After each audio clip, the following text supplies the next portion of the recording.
Hello everybody, is there the light at the end of a very long tunnel for CLCT?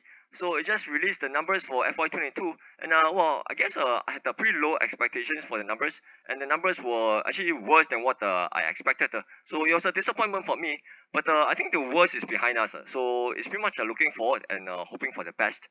So if you look at the DPU, which is the most important thing, it's down from 8.7 to 7.5%. Sorry, 7.5 cents. So 14% is fall in the DPU, right? So I guess there was some one-offs in last year because of what compensation and insurance payout in 21. So maybe on a like basis is better, but nonetheless a fall is a fall, right? So 14% fall. Although reversions were positive 2.7%, but then you look at the numbers, right? Full year 22 traffic down 20%, sales down 13%.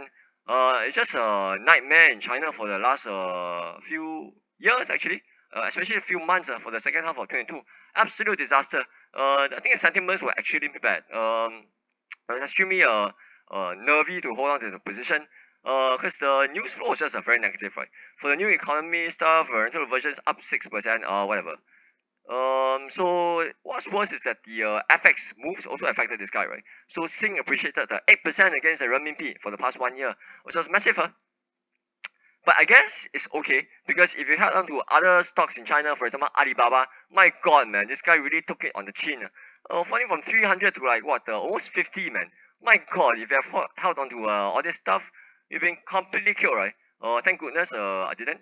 End of the day, it's still about buying physical assets backed by solid cash flows, which is the most important. I guess there are some people who love Alibaba. Actually, I don't mind Alibaba and Tencent. But I prefer to hold something physical, and I think the decision paid off. But I think looking forward, it might be interesting to take a stake in some of this stuff though. How to think about it, especially given the situation in China. I'll talk about it at the end of this video, I suppose. So if you look at the numbers, also no need to think too hard, right? Higher rental relief from prolonged lockdowns. In 2022, they gave 0.8 months of a rental rebate versus zero point 0.3 in 2021, especially in the second half of 22. So zero point 0.8 out of 12, so that's like almost 8%, right? So that's about it lah. You have a rental relief, and for NPI went down, and therefore DPU went down. It's not that difficult to imagine what's going on. So nothing too difficult. Looking at the valuations, it's kind of stable. A bit of a reval down for retail, a bit of up for business parks and logistics. But I think what's worrying is the fall in the NAV. NAV is at 1.38 now compared to 1.56 1 year ago. That's because of the placement that they did at pretty low prices, right? 1.165 and something. To purchase the logistics assets, and before that there was the business parks. So NAV actually fallen a lot through the years because of the placements to fund the diversification of retail. I guess it's needed because of the uncertainty around retail assets, but nonetheless, it's still not very nice to see the NAV collapsing so badly. So, what can we do? Keep our fingers crossed. Hope that China situation brightens up now that Mr. President Xi finally decided to relax the measures and let life continue. The financial position is not that healthy either. Gearing is at 39.6%. ICR has fallen to 3.8 times. And the unhedged income has also the hedged income has also gone down. So while it's not looking the best either, but again, this is all history already, right? With the reopening, we are now looking forward, and hopefully things will be better. So look at the occupancy of everything is also not that healthy. Retail is from 98 to now 95. Business park is now from 96 to 91. My God.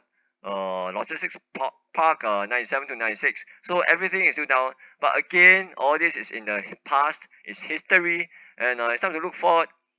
And if you look at the share price, it has also reflected everything, right? So post the announcement of the reopening, you can see this stuff really spiked up, right? My God, man! Thank goodness I didn't sell anything at all during this fall. You have been the worst decision ever. Unfortunately, I did not have the cash to buy during the collapse. Because I bought other stuff, for example, Ames, Star Hill, Ascendus, Capital REIT, and so on and so forth, which I talked about it over here.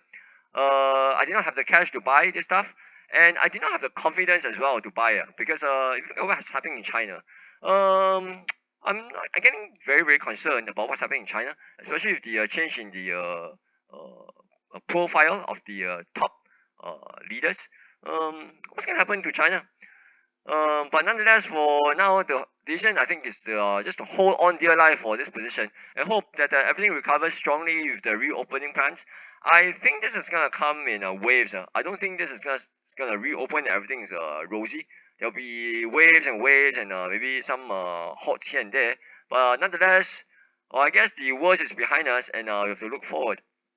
But I think one thing that I really started to think about is how much exposure do I really want my portfolio to have to China, specific place to China. I guess like if you hold equities, everything will be exposed to China.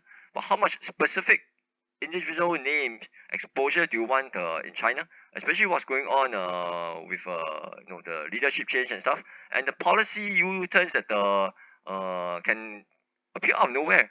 Like if you look at the tech sector, an entire sector can be closed down overnight without any warning.